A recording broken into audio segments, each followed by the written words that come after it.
नमस्कार दुनिया हालचाल को स्वागत करुछि मु संजय। आसंतु नजर पकाइबा वर्तमान मुख्य खबर उपरे।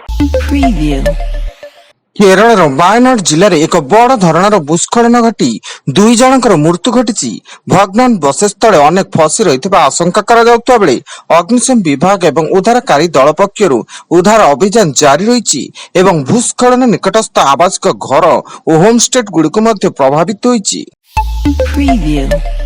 गंजाम जिला भंजनगर रे दादाबटी आदाय बेले भंजनगर थाना पुलिस चढ़ऊ करी 2टी देशी बंदूक 2 राउंड जीवन गुली जबत करने 4 जन को गिरफ करिछि।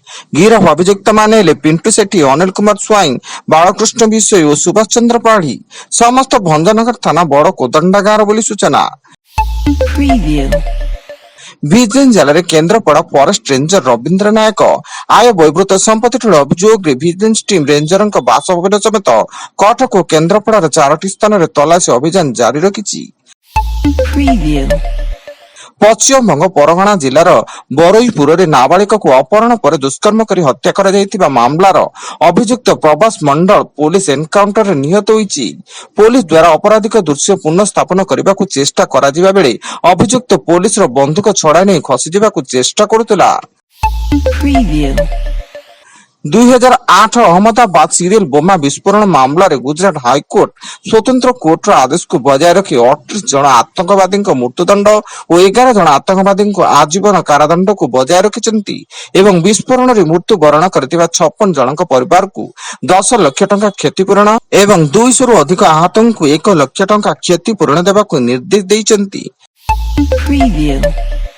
प्रधानमंत्री नरेंद्र मोदी को इंडोनेशियार जाकार्ता मिला सर्वोच्च सम्मान। इंडोनेशियार राष्ट्रपति प्रबोवो सुबियांटो देशर सर्वोच्च नागरिक सम्मान बीतांग आदिपुर्ण मोदी को प्रदान करिसेंती।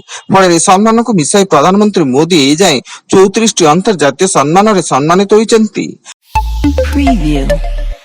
बालेश्वर जिला बस्ता थाना अंतर्गत 16 नंबर जातीय राजपथ कुंतपुर छक निकट रास्ता कड़े छिड़ा ट्रक पछपटू धक्का देला तीर्थयात्री गाड़ी। फल 16 जन तीर्थयात्री गुरुतर मेडिकल भर्ती थिया बेले समस्त तीर्थयात्री टाटा विंगर जोगे पूरी श्रीमंदिर दर्शन सारी फेरुथिले। विजिलेंस जिले में जयपुर खनि उपनिर्देशक सत्यजित राउत से जने बाली लीजधारी लीज अवधि वृद्धि 2 लाख टंका लांच नेउथुवा बेले जयपुर विजिलेंस टीम हाथ में धरा पड़िछन्ती। एथिसह जयपुर रायगढ़ कटक विद्याधरपुर और मांगार ओळकणा घरे एककालीन चढ़ऊ जारी होइछि। बालेश्वर जिला भोगराई थाना अधीन पथर घटा गाँव में बोहूर पनिकी चोटरे आहत होई सासु हॉस्पिटल रे 10 दिन धरी चिकित्सित थिया बेले तांकर मृत्यु घटिछि। कौनसी कारण को नहीं बहु सासु को पनिकी रे बारंबार आक्रमण करथिले एवं पुलिस घटनार तदंत जारी रखिछि।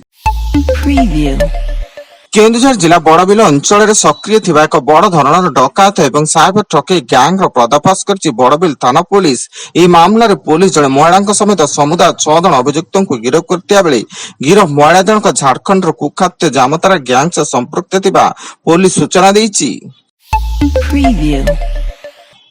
एवं भुवनेश्वर महानगर निगम पक्षर आज 114 जन योग्य हिताधिकारी को लॉटरी माध्यम पक्का घर आवंटन होइछि। चंद्रशेखरपुर नील माधव हाउसिंग प्रकल्प रे सब हिताधिकारी को गृह प्रदान करा जायतिया बेले मुख्य अतिथि भाव mayor Sulochana Das, deputy mayor Manjulata Kanwar, BMC commissioner Chanchal Rana प्रमुख उपस्थित थिले। वर्तमान पई एतिकी अधिक न्यूज अपडेट्स पई विजिट करंतु आम वेबसाइट www.duniyahalchal.in। धन्यवाद।